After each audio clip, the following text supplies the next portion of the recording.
Hello everyone. This would be the last topic for our strategic management subject, and we will discuss about the industry situation analysis. Okay, so the components of this lesson are the following topics.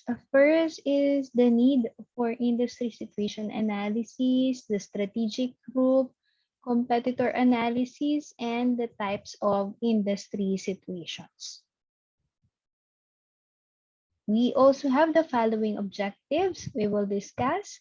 You should be able to discuss the importance doing industry situation analysis to address competitiveness of the firm, familiarize the topology of industry or market situation, and be able to react to the challenges of the given industry situation and differentiate the various industry situations.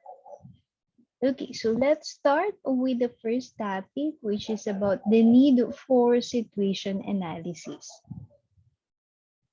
So there are other players or existing competitors in the industry outdoing each other in a market considered as a pie where each player or competitor has to grab a share.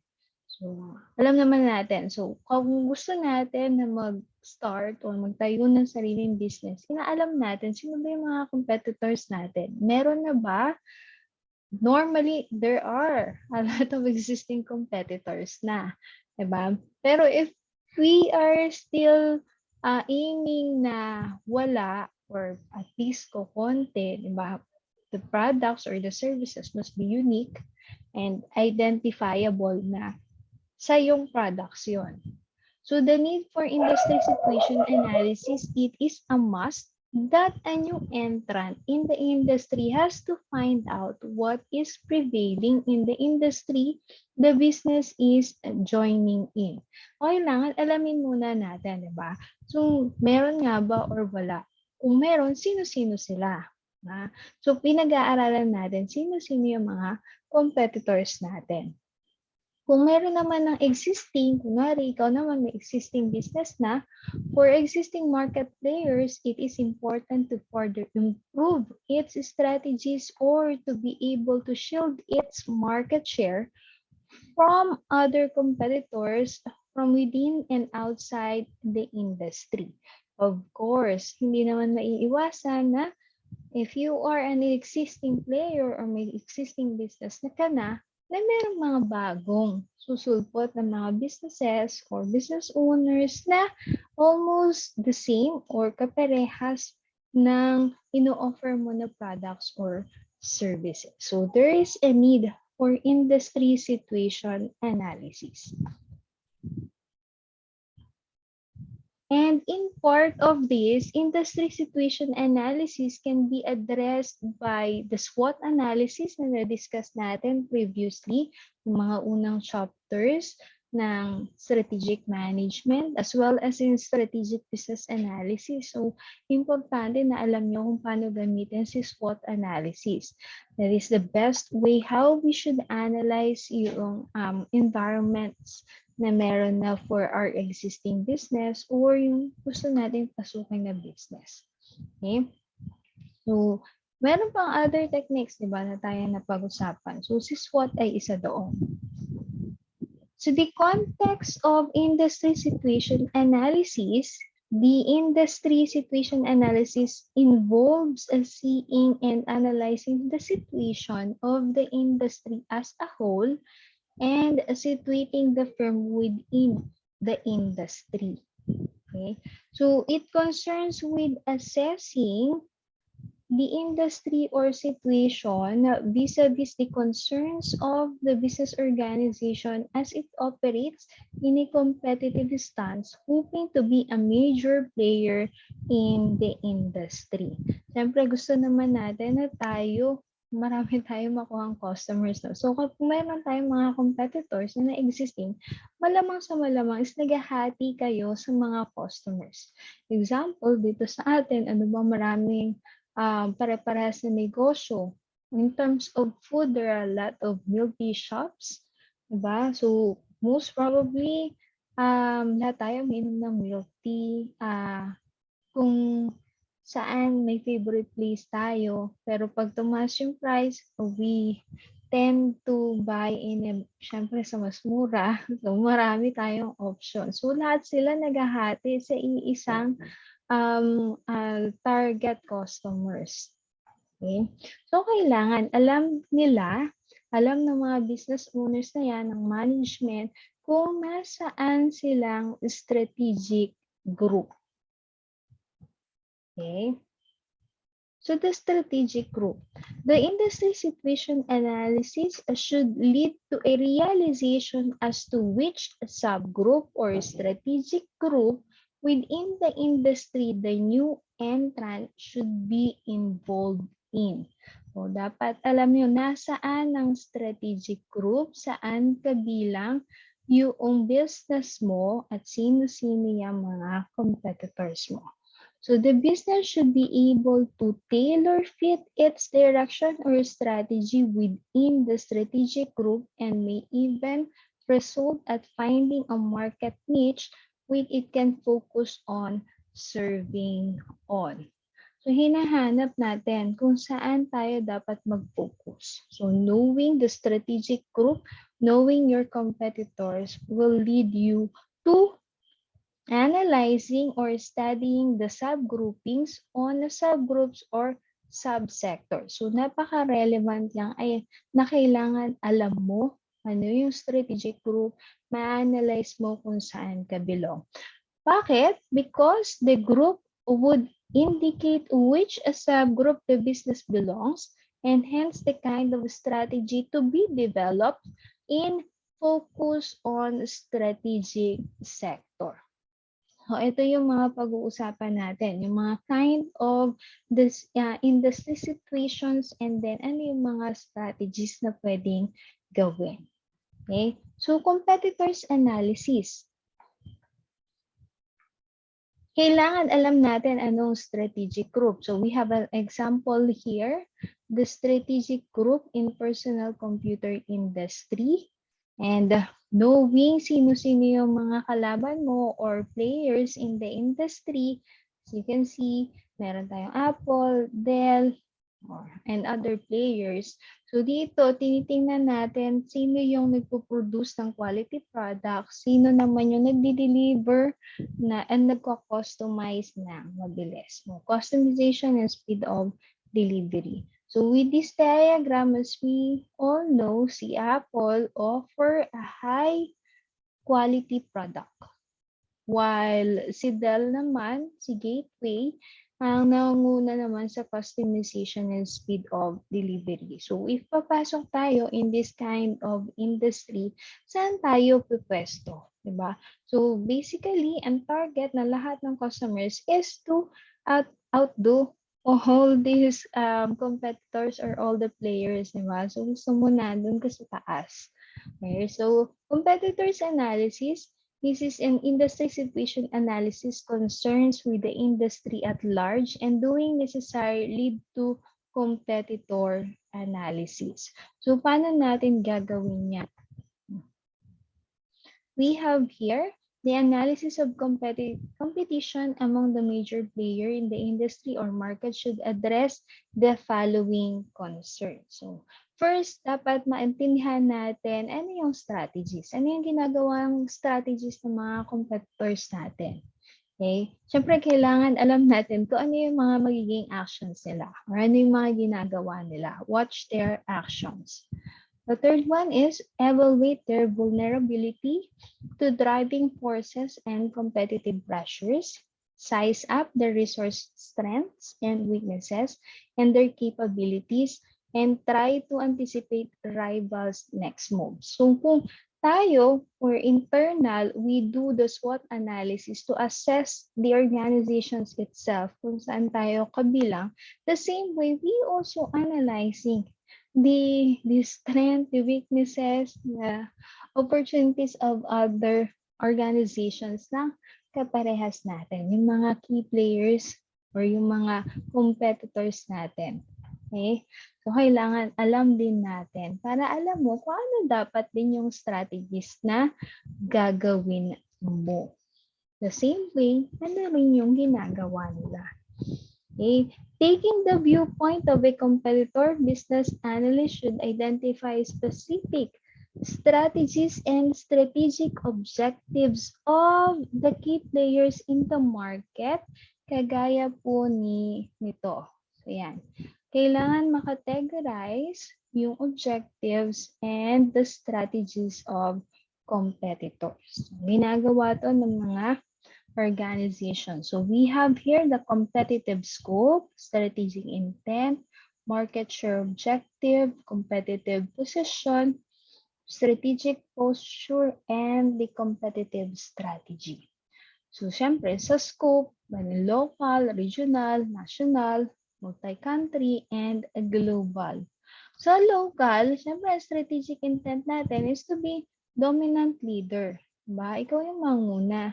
Ikaw yung may pinakamalaking market share. So, paano mo gagawin yan? So, the objective natin is to be aggressive, syempre, in expansion. Diba? Makapag-deliver ka in mas maraming customers. So, anong competitive position? Getting stronger on the move, while in a strategic posture, mostly offensive. And the competitive strategy is striving for low-cost leadership. Siyempre, marami sa mga customers ang mostly tinitingnan is the prices first, di ba? Parang tayo lang yan. So these categorizations of objectives and strategies of competitors are important in the industry analysis. Okay, so ganyan natin tinitingnan yung competitors natin. So what to look for in the industry analysis? So in the conduct of the industry situation analysis, the following aspects should be addressed. Okay. So first, the general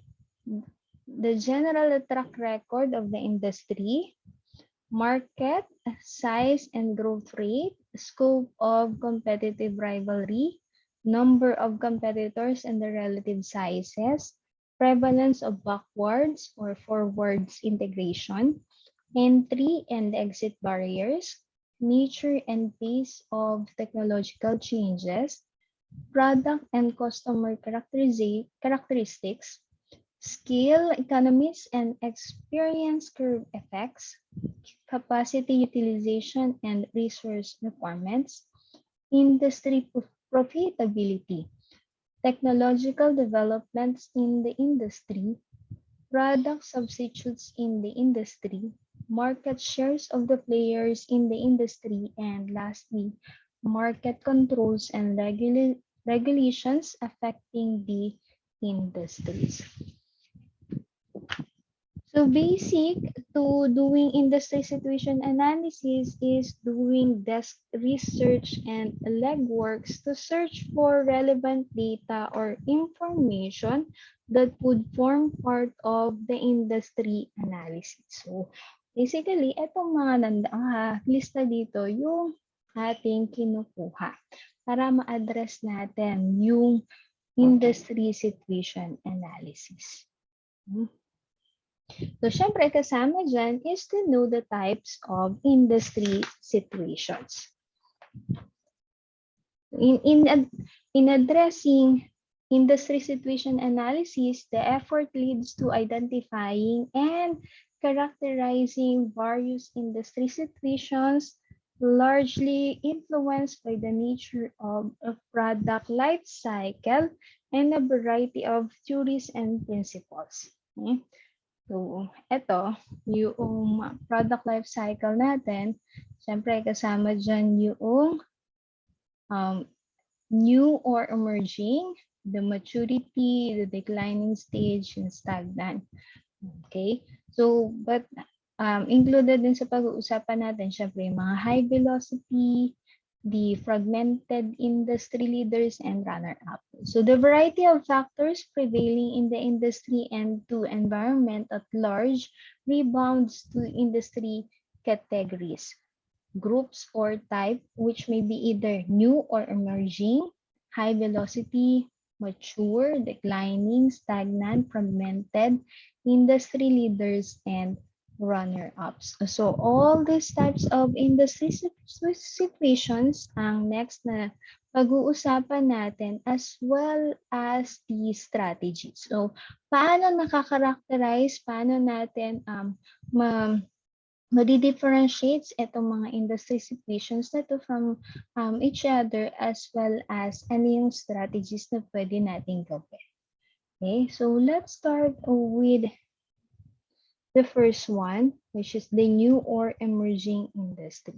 Siyempre, pag sinabi natin new, bago pa lang sa industry, so this refers to a kind of market or industry situation in the early stage of development and typically with small number of players. Siyempre, pinapakilala pa lang yung product. So, ito yung mga bagong labas products or services in the market. So, ang characterizations niyan, first is new and unproven market, proprietary technology, low entry barriers, experience curve, effects may permit cost reductions or volume builds, buyers are first-time users, marketing involves inducing initial purchase and overcoming customer concerns, possible difficulties in securing raw materials, firms struggle to fund research and development operations and build resource capabilities for rapid growth. So, ano ba mga bagong mga products yung alam nyo?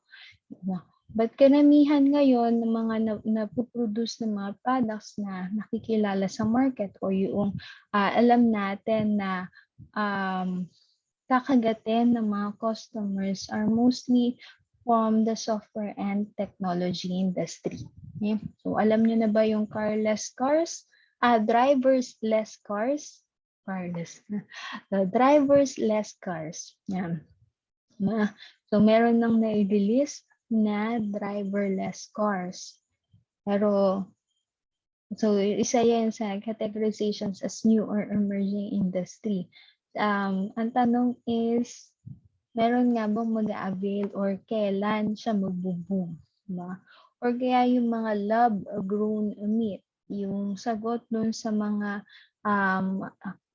laging merong sakit na mga meat or dun sa mga industry or sa mga countries na wala masyadong places to grow animals, ganyan. So, lab-grown meat na lang. Yung as in, yung meat sa laboratory siya pinaparami. Okay? So, daming chemicals. That is one of the concerns naman for the lab-grown meat. Or kaya cybersecurity. So, those are examples of new or emerging industry. So, what are the strategic options for this? So, the industry for the new and emerging market, according to Thompson and Strickland 1999, suggests that the following strategic options would be useful. First, win early race for industry leadership by employing a bold, creative strategy. Push hard to perfect technology, improve product quality, and develop attractive performance feature. Move quickly when technological uncertainty clears and a dominant technology emerges.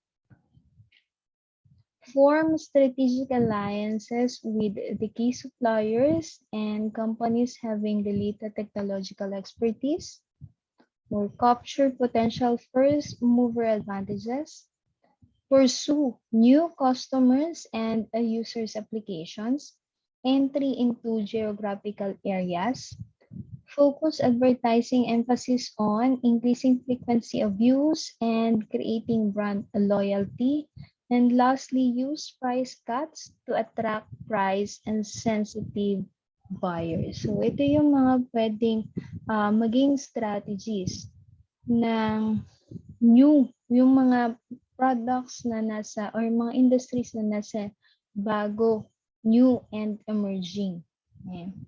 So yan po ang pwede nilang gawin. What if nasa high velocity naman yung product? So the high velocity markets. As the term suggests, yung high velocity markets or industry refers to one that is considered a fast moving or in fast pace and high turnover of products. Ano bang best example niyan? Siyempre, yung gadgets, yung mga gadgets natin, ang bilis nagbabago, di ba? Mga phones, mobile phones. So this kind of industry or market is characterized by any of the following features: rapid fire technological change, short product life cycle, rapid evolving customer expectation, frequent launches of new competitive moves, and entry of important new rivals. O, ganun din. Pagdating sa mobile phones, ang bilis nga niya magbago, parang every 6 months or a new model of phones. And as well as, merong mga bago talagang companies na naglo-launch ng almost the same features with the known brands, di ba? Tinatapatan nila. And yung prices, syempre nila is mas lower or mas cheap. So ano yung strategic options for this industry situation? So strategic option for competing in a high velocity markets. To stay competitive in this kind of industry, doing any of the following strategic options is necessary. So pwedeng invest aggressively in research and development. So kailangan may bago, di ba? Kailangan maunahan mo sila mag-release. So develop quickly response capabilities. Shift resources, adapt competencies, create new competitive capabilities, speed new products to market, use strategic partnerships to develop specialized expertise and capabilities, initiate a fresh actions every few months, and keep product services fresh and exciting. So, kaya pala ganun kabilis talaga yung pagpapalit din ng mga mobile phone models. Kasi nga, ang dami na nagre-release ng mga bagong products. Kung pag hindi ka nag-release ng bago, ma-outdo ka ng competitors mo. Diba? So, kung nag-release si iPhone, alam natin na saglit lang nandyan na rin si Samsung. May bago na rin siyang i-release. And yet, umahabol din si Huawei. Diba? And nung nag-release si Nokia, so nawala na siya in the market. Baka hindi niya nakakilala kung sino si Nokia. Diba? Ganon din si Motorola, nawala na rin siya in the market. Kasi nga, they are belong into high velocity markets. And ang isa nga sa issues, pagdating doon sa mga mobile phone companies is yung pagpapirate ng mga employees. Ayan. As well as yung pag-spy din sa mga competitors. Yan yung kailangan talaga na binabantayan in a high velocity market. So after that, we also have the mature industry.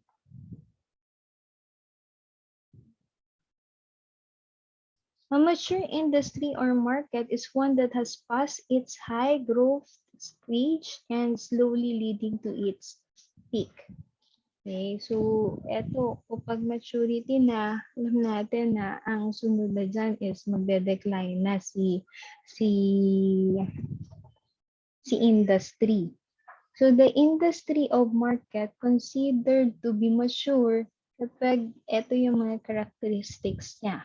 First is slowing demand breeds stiffer competition, more sophisticated buyer demand bargains, greater emphasis on cost and service, tapping out a problem in adding production capacity, product innovation and new uses of product harder to come by, International competition increases, industry profitability falls, mergers and acquisitions reduce the number of industry rivals. So with these characteristics, pwede po natin gamitin itong diagram na to for meeting the challenges of high velocity change. So from offensive to defensive of the strategic posture, what should be the action and the strategy. Pag defensive, we are reacting to change. Pag offensive, we are leading the change. So ano ang actions kapag nasa maturity stage na yung product or yung services natin? So reacting to change, for the actions, we introduce better products in response to new offering of rivals. We respond to unexpected changes in buyer needs and preferences and adjust to new government policies. So anong pwedeng strategy natin? We react and respond as needed and defend and protect companies' position. While in offensive, or we are leading the change, we are the pioneer new and better technologies. We have to introduce innovative products that open new markets and spur creation of whole new industries and seek to set industry standards. The strategies are seize the offensive, be the agent of industry change, influence rules of the game, and force rivals to follow. Of course, meron din tayo at the middle if we are anticipating the change. We have to analyze prospects to market globalization, research buyer needs, preferences and expectations, and monitor new technological developments to predict a future. The strategies are plan ahead of future changes, adapt competitive capabilities, improve product line, and strengthen and distribution. So that is the indications kapag nasa maturity stage na ang industry. So products and services handled by the businesses may come and go on short or long periods, but eventually the demand will mature. Hindi naman maiiwasan yun. Darating yung point na talaga magmamature na yung products or service. So while the market or industry may come to a point of maturity, businesses has to continue as it is in ongoing concern chartered with a corporate life. So to keep going and survive in maturing industry or market, doing the following strategic options will be useful. So pwedeng prune marginal products and models, emphasize innovation in the value chain, strong focus on cost reduction, increase sales to present customers, purchase rival at bargain prices, expand internationally, or build new, more flexible competitive capabilities. Okay, so the next one, what if nasa stagnant or declining industry naman ang ating products and services? So following the earlier presumptions na ang industry natin is kapag nagpunta na siya ng maturity stage, definitely ang kasunod na niyan is the declining market stage or the stagnant stage. So ang stagnant or declining market is a situation whose demand for product or services is faltering or has slowed down and its product becoming extinct in the market. So it is only a matter of time how soon the demand for the product or service would vanish, though it may be possible that such kind of product or its variant may also resurrect sometime in the future. Pero most probably, pinapalitan na, nagkakaroon na ng new innovations for the products and services kapag nandun na sa stagnant and declining industry. Okay. But nevertheless, these are the characteristics of a stagnant or declining market. First is the demand grows more slowly than economy or as a whole or even declines. Competitive pressures intensify, rivals battle for market share. To grow and prosper, firm must take market share from rivals, and industry consolidates to smaller number of key players via mergers and acquisitions. So, doon na rin nangyayari yung mergers and acquisitions. So, ano pwede natin gawin when the product is already in this stagnant or declining stage? So, these are the strategic options to be able to compete in a stagnant or declining market or industry. Doing the following strategic options will be of help. First is pursue focus strategy aimed at fastest growing market segments. Stress differentiation based on quality improvement or product innovation. Work diligently to drive cost down by way of any of the following options. Pwede magkaroon ng cut marginal activities from value chain, use outsourcing, redesign internal processes to exploit e-commerce, consolidate underutilized production facilities, add more distribution channels, close low volume, high cost distribution outlets, and prune marginal products. So yan yung mga strategies na pwede pong gawin ng management.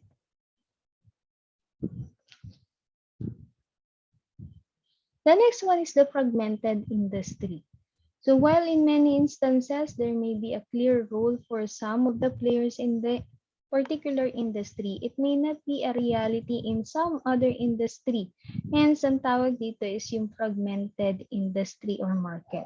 So, ang fragmented industry or market is one whose market structure appears unidentical to any of the other industry situations. For instance, there may be a clear role for some of the players in the particular industry. So examples nan is the hospitals, diba?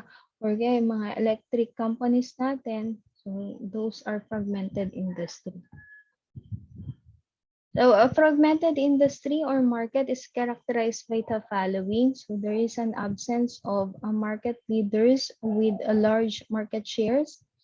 So buyer demands is so diverse and geographically scattered that many firms are required to satisfy buyer needs, low entry barriers, absence of economies of scale. Buyers require small amount of customized or made-to-order products. Market industries of product service may be globalizing, thus putting many companies across the world in same market arena. Exploding technologies force firms to specialize just to keep up in their area of expertise. Industry is young and crowded with aspiring contenders, with no firm having yet developed a recognition to command a large market share. Ayan. So, para ma-identify nyo kung ano yung mga fragmented industries, look for these characteristics. So, what are the options in a fragmented industry market?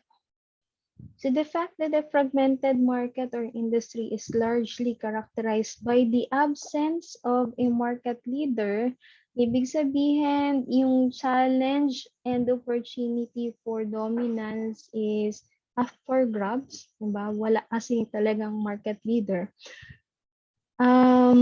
Kahit sino pwedeng maging market leader. So the options, or the strategic options for this market are the following. Construct and operate a formula facilities, become a low-cost operator, specialize by product type, specialize by customer type, and focus on limited geographic area.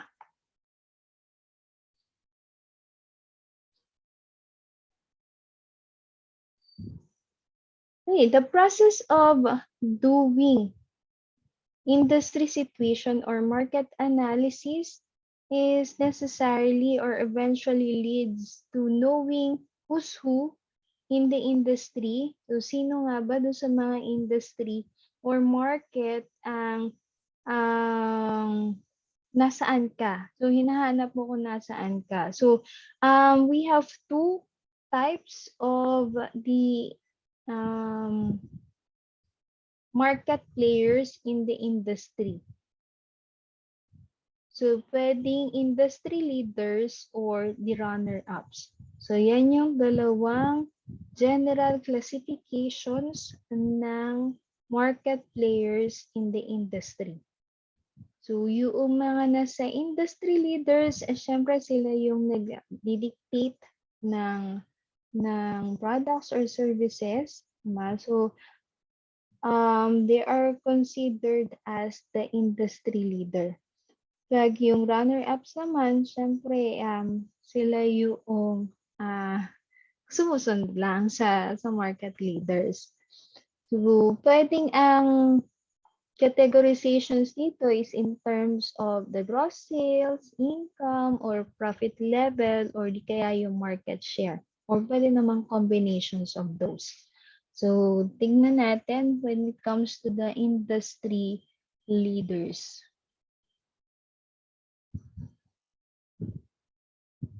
The industry leaders, in any competitive situation, there are winners or losers. Lagi naman, di ba? So, the competitive situation, kagaya ng sports, merong nananalo, may natatalo. So, sa economy or sa ating markets, yung mga nananalo, meaning companies, there are the industry leaders. So they are being aware of the competencies and armed with management fundamentals as well as strategic management tools to deal with competition. Winning in the business competition may not an obsession, but gaining from it in monetary terms and continuing to enjoy ranking in profit and be a dominant or industry leaders is desired.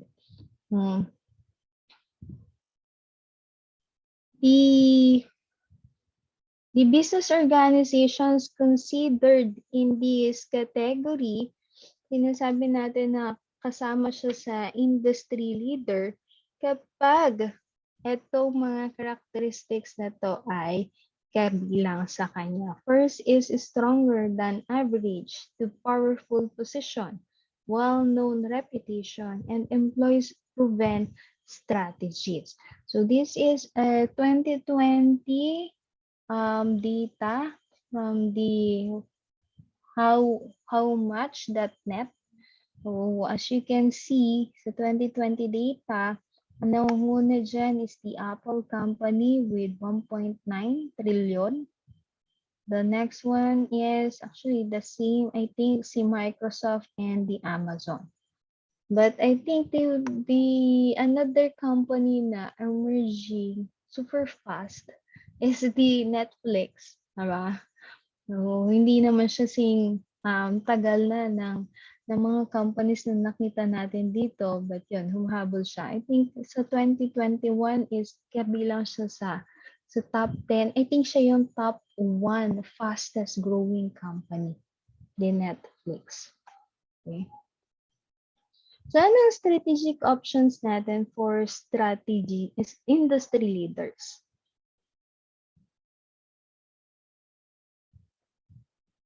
So, it takes the use of proven strategies to compete successfully and dominate in the market, as well as gain the respect of others as industry or market leaders.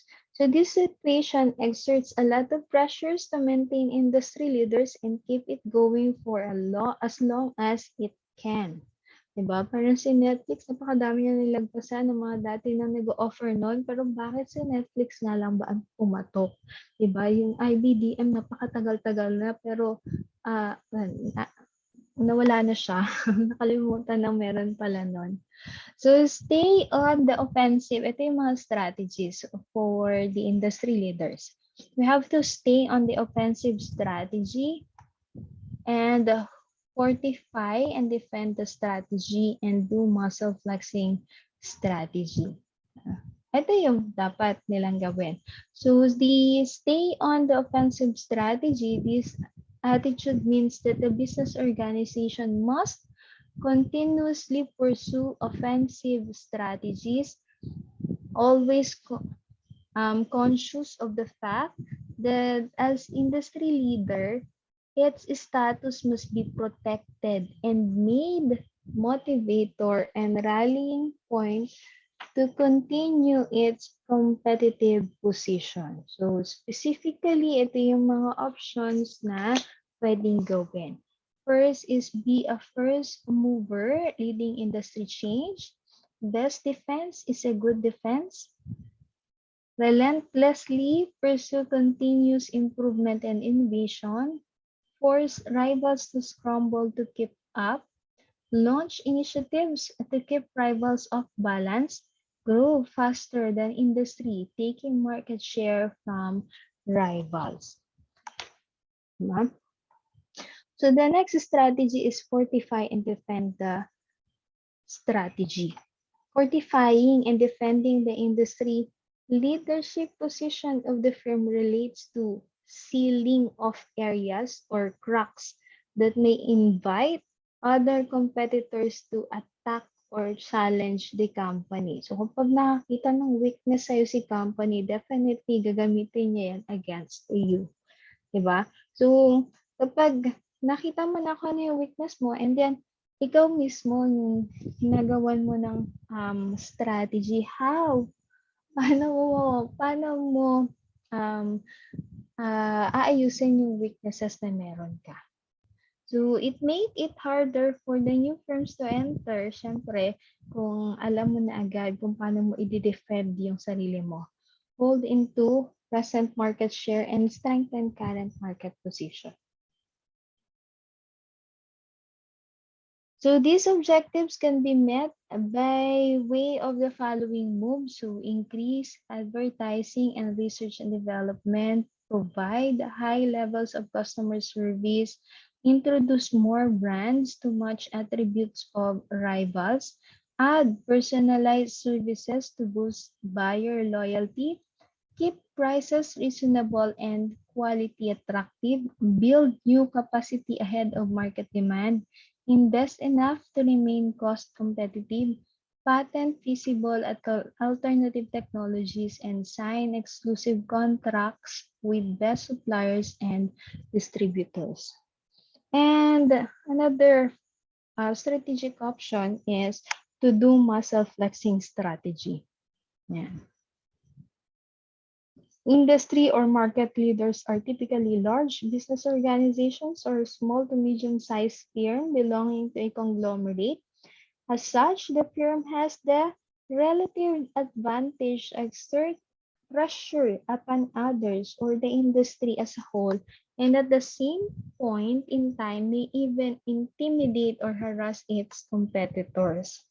Pag may harass or na-intimidate ng competitor, siyempre unethical naman yun, di ba? And improper. And maybe justified in some instances. Unethical and improper siya, pero pwede rin naman siyang i-justify. O kaya yan ng muscle flexing. Ano ibig sabihin natin ng muscle flexing? Yung, we play competitive hardball with smaller rivals. Yung tinitreaten natin yung leaders positions. Kaya nagre-result into mergers and acquisitions. Yung signal smaller rivals that move to cut into leaders' business will be hard fought, or we convince rivals that they are better off playing or follow the leader. Diba? Hindi mo ako pwedeng kalabanin. Parang ganon. Hindi ka mananalo sa akin. So, tinatakot mo na agad yung mga new emerging na pwede mo maging competitors. So, these objectives of muscle flexing can be achieved by any of the following. So, be quick to meet price cuts of rivals. Counter with large-scale promotional campaigns of rivals' boost advertising. Offer better deals to rivals' major customers. This way, the distributors from carrying rivals' products provide salespersons with documentation about weaknesses of competing products, make attractive offers to key executives of rivals, and use arm twisting tactics to pressure present customers not to use rivals' products. Ito daw yung mga companies na nambubuli sa mga maliliit na firms. So yan, muscle flexing. If we have industry leaders, then ano naman yung runner-up firms? So if one cannot be an industry or market leader, na wala kang ibang choice but to be a runner-up or tail-ender. Yung runner-up firms refers to business organizations that are lagging in terms of competitive position in the form of market share and some quantitative indicators of stability. Okay, so runner-up firms are classified into three types as follows: the market challengers, focusers, and perennial runners-up. Yung market challengers, this group categories includes a firm trying their best to use offensive strategies to gain a market share and challenge industry leaders in the hope of displacing their position. While yung focusers, this group includes a firm using focus on niche strategies, concentrating on serving a limited specific portion of market, which they eventually use to capitalize in pursuing other strategic directions. And the last one is the perennial runner-ups. This category includes firms that are contented with simply making the business not necessarily competitive but profitable enough to meet hurdle rate. So such as the wish, these firms lack the competitive strength to mount a challenge to so more than continue in trailing position. So, yan. So, in reality, industry or market leaders were once in the runner-up categories. Diba? So, nag-start din naman sila dyan na sumusunod lang sila dun sa mga industry leaders. Diba? Pero yung vision and mission nila na maset nila, diba, to become the number one. So, yun talaga. Ginawa nilang functional and operating yung mga strategies na sinet nila into motion. Para kung sila, dati runner-up sila, runner-up firm sila, ngayon sila na yung market leaders. So those strategies are helpful to all the different types of the industry situations. Okay, so I think that ends the lesson for the industry situation analysis. And this ends then the subject strategic management. Okay, so until here, yung coverage ng inyong final examination. So good luck everyone and thank you for listening for this video.